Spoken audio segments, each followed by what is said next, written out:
Hello everyone, कैसे हो आप सब। Welcome to my channel. हम कवर कर रहे हैं कंज्यूमर इक्विलिब्रियम वाला chapter, class 11 chapter second. Previous video में हमने इसके बेसिक कवर कर लिए थे। आज हम जानेंगे law of diminishing marginal utility. Diminishing मतलब क्या होता है? डिमिनिशिंग मतलब होता है कम होना। मार्जिनल यूटिलिटी क्या होता है? Marginal utility means additional utility. Additional unit पे जो भी हमको सेटिस्फैक्शन मिलता है उसे मार्जिनल यूटिलिटी कहते हैं।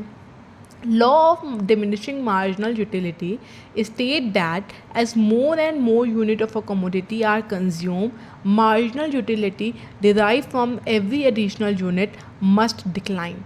सिंपल बातों में, जैसे जैसे हम कंजम्पशन किसी भी कमोडिटी का बढ़ाते जाएंगे वैसे वैसे उससे मिलने वाला सेटिस्फैक्शन क्या होता जाएगा? कम होता जाएगा। इसको मैंने एक एग्जांपल से भी एक्सप्लेन किया था कि MU क्यों डिक्रीज़ होगा। जैसे अब हमने एक रोटी खाई, हमको बहुत भूख लगी है, हमें बहुत सेटिस्फैक्शन मिला। हमने दूसरी रोटी खाई, हमने क्या किया? एडिशनल यूनिट को कंज्यूम किया, लेकिन जो उससे मिलने वाला सेटिस्फैक्शन है वो कम हो गया पहली यूनिट के मुकाबले। हमने तीसरी यूनिट भी खा ली, तीसरी रोटी भी खा ली, मतलब एक और एडिशनल यूनिट कंज्यूम कर ली, फिर उससे क्या होगा? सेटिस्फैक्शन और कम हो जाएगा। तो जैसे जैसे हम कंजम्पशन बढ़ाते जा रहे हैं हमारा सेटिस्फैक्शन क्या होता जा रहा है?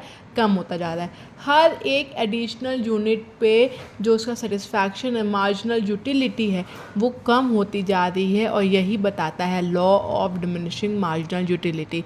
जैसे जैसे कंजम्पशन बढ़ेगा उससे मिलने वाली मार्जिनल यूटिलिटी मतलब उससे मिलने वाला सेटिस्फैक्शन कम होता जाएगा हर एक एडिशनल यूनिट पर।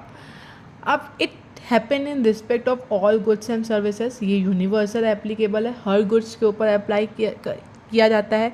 इसी वजह से इसको फंडामेंटल लॉ ऑफ सेटिस्फैक्शन और फंडामेंटल साइकोलॉजिकल लॉ भी कहा जाता है। इसको Gossen's first law of motion consumption भी कहा जाता है। क्यों? क्योंकि ये जर्मन HS गॉसन ने ही दिया था, इसी वजह से इन्हीं के नाम पे ये पड़ गया था। अब किसी भी लॉ को कुछ एजम्पशन होते हैं, अब एजम्पशन नहीं होंगे तो वो लॉ का ये एप्लीकेबल ही ना हो पाए। तो इसके क्या एजम्पशन है? इसका एजम्पशन है कि मॉनेटरी मेजरमेंट ऑफ यूटिलिटी है, मतलब मनी के टर्म में हम लोग यूटिलिटी को मेज़र कर पाते हैं। ये मैंने आपको इसके प्रीवियस वीडियो में भी बताया है। कार्डिनल मेजरमेंट मतलब यूटिलिटी को मेज़र किया जा सकता है 1 2 3 4 5 यूटिल्स के फॉर्म में, क्वांटिटेटिव फॉर्म में हम बता सकते हैं कि हाँ हमको एक यूटिल इससे यूटिलिटी मिली, हमको 2 यूटिल्स इससे मिली, हमको इससे 10 यूटिल्स मिली। तो ये मेज़र किया जा सकता है। कंजम्पशन कॉन्टीन्यूअस होना चाहिए। ये एक इम्पॉर्टेंट एजम्पशन है कि कंजम्पशन कॉन्टीन्यूअस होना चाहिए। इसका मतलब ये नहीं कि आप एक गुलाब जामुन अभी खा रहे हैं तो अगला गुलाब जामुन आप कल खाएंगे, तो उसमें तो आपको लेवल ऑफ सेटिस्फैक्शन सेम ही होगा, क्योंकि गुलाब जामुन से तो पेट भरने वाला है ही नहीं अगर हम लोग रोज़ खाएं। और इसी वजह से कॉन्टीन्यूअस नहीं खाना है, आपको अभी एक खाना है, उसके बाद तुरंत खाना है, फिर तुरंत तुरंत के टाइम पे चलेगा, कॉन्टीन्यूअस चलेगा, रुक रुक के नहीं कि एक आज खा रहे हैं तो 2 दिन बाद दूसरा खा रहे हैं, लेवल ऑफ सेटिस्फैक्शन फिर सेम ही होगा। इसीलिए कॉन्टीन्यूअस तुरंत होना चाहिए। Only a standard unit of commodities consume. इसका क्या मतलब है? एक स्टैंडर्ड यूनिट होनी चाहिए ना। अब मान लो मैंने चाय का कंजम्पशन कर रहे हैं, 1 कप चाय पियोगे सेटिस्फैक्शन मिलेगा, फिर दूसरा कप जब चाय पियोगे तो थोड़ा सा कम सेटिस्फैक्शन मिलेगा, तीसरा कप चाय पियोगे थोड़ा और कम सेटिस्फैक्शन मिलेगा। लेकिन अगर आप एक एक स्पून चाय पी रहे हो तब तो आपका पेट ही नहीं बढ़ेगा, आप लेते जाओगे आपको सेटिस्फैक्शन तो मिलता ही जाएगा, मिलता ही जाएगा। तो एक स्टैंडर्ड यूनिट होनी चाहिए ना। तो अब एक चम्मच स्पून से कहाँ हमारा सेटिस्फैक्शन मिलेगा हमें चाय पीने से। तो एक स्टैंडर्ड यूनिट, एक कप तो पियो। दूसरी चीज़, no change in quality. Quality change नहीं होगी। पता चला पहला गुलाब जामुन आपने खाया तो आप बेकार जगह से लिया तो आपको सेटिस्फैक्शन नहीं मिला, दूसरे उसी टाइम आपने दूसरा गुलाब जामुन खाया, वो बहुत अच्छी दुकान से खाया आपने, उसकी क्वालिटी बहुत अच्छी थी तो उसमें ज़्यादा सेटिस्फैक्शन मिला। इसमें तो एडिशनल यूनिट ख़रीदने पर हमको ज़्यादा सेटिस्फैक्शन मिल गया, तो ये तो फिर अगेन चला जाएगा law of diminishing marginal utility के। तो इसी वजह से जो क्वालिटी होगी वो सेम ही होगी, क्वालिटी में कोई भी चेंज नहीं होगा।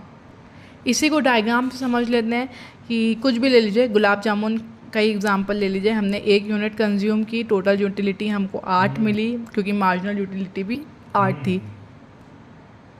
दूसरी यूनिट हमने गुलाब जामुन की खाई, मतलब दूसरा गुलाब जामुन खाया, तो हमें थोड़ी सी हमारी सेटिस्फैक्शन क्या था, कम हो गया। टोटल यूटिलिटी इंक्रीज़ होती है कि आप उस पर ज़्यादा फोकस ना कीजिए। हम लोग law of diminishing marginal utility पढ़ रहे हैं, जो कि मार्जिनल यूटिलिटी पे आप फोकस कीजिए। जैसे जैसे कंजम्पशन बढ़ता जा रहा है वैसे वैसे यूटिलिटी कम होती जा रही है। एक टाइम ऐसा आएगा कि भैया हमको कोई सेटिस्फैक्शन नहीं मिला, गुलाब जामुन से हो गया, मेरा पेट भर गया, हमको और नहीं खाना है, लेकिन लोग बोले नहीं नहीं एक और लीजिए, एक और लीजिए। ले लिया आपने, और जैसे ही लिया उसको आपने बाहर निकाल दिया, नेगेटिव में चली गई हमारी मार्जिनल यूटिलिटी। तो उसके बाद इसको हम बस डायग्राम से बता दिया। जहाँ पे मार्जिनल यूटिलिटी हमारी 0 पे होती है वो पॉइंट ऑफ सैटिस्फैक्शन या पॉइंट ऑफ सैचुरेशन भी इसको कहा जाता है। उसके बाद फर्दर इंक्रीज़ करने से कंजम्पशन मार्जिनल यूटिलिटी नेगेटिव में चली जाती है। इसको मैंने एक्सप्लेन किया है। एक्स एक्सिस पे हमने क्वांटिटी ली है गुलाब जामुन की, वाई एक्सिस पे मार्जिनल यूटिलिटी है। जैसे जैसे कंजम्पशन इंक्रीज़ होता जाएगा एमयू फॉल होता जाएगा। 5 यूनिट पे मार्जिनल यूटिलिटी 0 है, इसको पॉइंट ऑफ सैटिस्फैक्शन या पॉइंट ऑफ सैचुरेशन कहा जाता है। अब इसके बाद फर्दर कंजम्पशन करने पे हमारा एमयू क्या हो जाएगा, नेगेटिव। ये था law of diminishing marginal utility. Sum up करते हैं तो जैसे जैसे आप कंजम्पशन बढ़ाते जाएंगे, जैसे जैसे आप और यूनिट का कंजम्पशन करेंगे, उससे मिलने वाला सेटिस्फैक्शन कम होता जाएगा, मार्जिनल यूटिलिटी कम होती जाएगी हर एक एडिशनल यूनिट को कंज्यूम करने से। नेक्स्ट वीडियो में हम लोग कंज्यूमर इक्विलिब्रियम के बारे में पढ़ेंगे। अगर आपको मेरा वीडियो पसंद आए तो please like, subscribe and share. Thank you.